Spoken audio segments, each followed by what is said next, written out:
আমি গ্রামের একটা অতি সাধারণ মেয়ে, হচ্ছে বউ।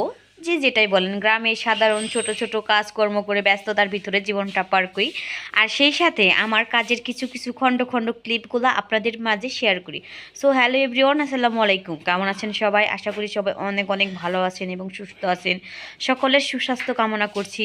এই তো আমি গ্রামের যে দৃশ্যগুলো দেই, সেজন্য হচ্ছে আমার পেজের নাম রাখছি আমি গ্রামের ভাবি। আমার ভিডিওর সাথে সবগুলা কিছু আমি ঠিক রেখে, যাই হোক, এখন আসছে আমাদের গ্রামের মানুষ কিন্তু আমরা পাঙ্গাস মাছ খেতে পছন্দ করি। আর আমরা ধরেন এই পাঙ্গাস মাছ করার জন্য প্রথমে আমরা গ্রামের এই যে খসকা পাতা আছে না, এইগুলা দিয়ে হচ্ছে মাছগুলো পরিষ্কার করব। আর সেই জন্য হচ্ছে আমি এই মাছগুলোর জন্য এই খসকা পাতা নিয়ে মাছগুলো সুন্দর করে পরিষ্কার করতেছি। এখানে আছে অনেকেই কিন্তু অনেকে অনেকভাবে পরিষ্কার করে, তো আমরা কিন্তু এইভাবে পরিষ্কার করি। আমরা যারা গ্রামে থাকি, ন্যাচারালিটি, গ্রামের প্রত্যেকটা জিনিস কিন্তু একদম সহজ সরলভাবে আমরা জীবনযাপন করি এবং এটাকে আমরা খুব সহজ সরলভাবেই চলাটা বেশি পছন্দ করি। এটা কিন্তু সুন্দরভাবে ঘষলে যে পাঙ্গাস মাছের ময়লাটা আছে না, সেটা কিন্তু সুন্দর মতো পরিষ্কার হয়ে যাবে। আর যারা ঢাকাতে থাকেন, যাদের তাদের কিন্তু এই মাছগুলো পরিষ্কার করা অনেক বেশি কষ্ট। যাই হোক, যে কথা বলছিলাম, গ্রামের জীবনটা কিন্তু অতি সাধারণ।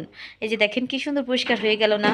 এগুলো নিয়ে আমরা ছোট ছোট জিনিস, ছোট ছোট ব্যস্তময় জীবন, সেগুলো আপনাদের সাথে মূলত শেয়ার করি। আর সেগুলোর মধ্যেও আমরা শান্তি খুঁজে পাই। আমরা এত ভালো পরিবেশে থাকি না, এত সুন্দরভাবে গুছিয়ে কথা বলতে পারি না, এত ভালো স্টাইলিশ বুঝি না। আমরা মনে করেন খুব সাধারণ সিম্পলিভাবে থাকতে পছন্দ করি আর সিম্পলভাবেই জীবনযাপন করতে পছন্দ করি। তো সেই জায়গা থেকে আমার ভিডিওগুলো আপনাদের মাঝে প্রেজেন্টেশন দিয়ে, জানি না কেমন হয় বা আপনাদের কাছে কেমন লাগে। তো অনেকেই দেখেন বা অনেকেরই ভালো লাগে, সেই ভালো লাগার জায়গা থেকে গ্রামের দৃশ্যগুলো আমি দেখাই।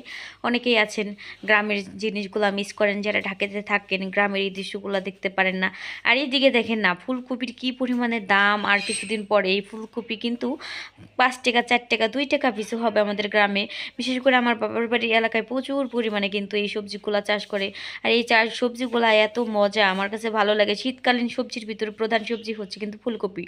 এটা কিন্তু আমরা সবাই কম বেশি খেতে পছন্দ করি। আমার মেয়ে আবদার করেছিল, সে নাকি পাঙ্গাস মাছ দিয়ে ফুলকপি খাবে, তার নাকি অনেক বেশি খেতে ইচ্ছে করতেছে। যাই হোক, একটা ফুলকপির দাম কত নিয়েছে জানেন?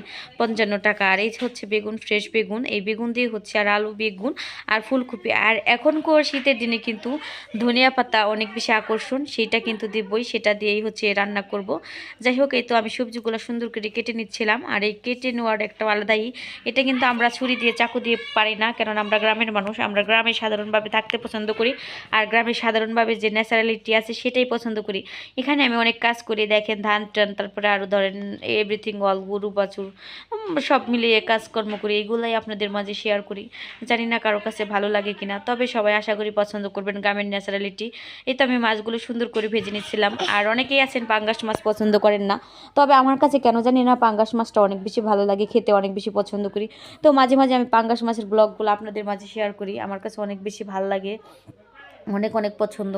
আর এই তো দেখেন, নতুন সবজি দিয়ে কষিয়ে রান্না করলে এটা যে কী লেভেলের মজা লাগে, আমার কাছে সত্যি অনেক বেশি মজা, অনেক বেশি ভালো লাগে। এই তো সবজিগুলো সুন্দর মতো কষিয়ে নিচ্ছিলাম। আর ফুলকপিটা এত সুন্দর ফ্রেশ, সুন্দর বলেছিল। এটা কিন্তু একজনে বলেছিল, যার কাছ থেকে আমি কিনছিলাম, সে বলছিল তাদের চাষের। যাই হোক, রান্না করে আমি সত্যি বুঝতে পেরেছিলাম এটা চাষেরই। চাষের না হলে এত সুন্দরভাবে গলে না। আর যেগুলো মুকামি থাকে উপর, অন্য অন্য অঞ্চল থেকে আসে, সেগুলো কিন্তু অত সহজেই গলে না। এটা অনেক সুন্দর সিদ্ধ হয়েছিল, খেতে সত্যি অসাধারণ লেগেছিল। আর এই তো মাছগুলো আমি সুন্দর করে দিয়ে দিচ্ছি। আর পাঙ্গাস মাছটা একটু বড় সাইজের ছিল। পাঙ্গাস মাছ বড় সাইজের মাছটা খেতে আমার অনেক বেশি ভালো লাগে। আর এই দিনে দেখেন না, শীতের দিনে কিন্তু এই যে সসপাতাটা অনেক বেশি টেস্ট করে তরকারি, সেই জন্য হচ্ছে সসপাতাটাও দিয়ে দিচ্ছি। আর হচ্ছে তরকারিটা সত্যি অনেক বেশি মজা হয়েছিল খাওয়ার পর, যেহেতু আমি ভিডিওটা করছি। আর আজকের মতো এই পর্যন্তই। সবাই ভালো থাকবেন, সুস্থ থাকবেন, দেখা হবে নতুন একটা ব্লগে।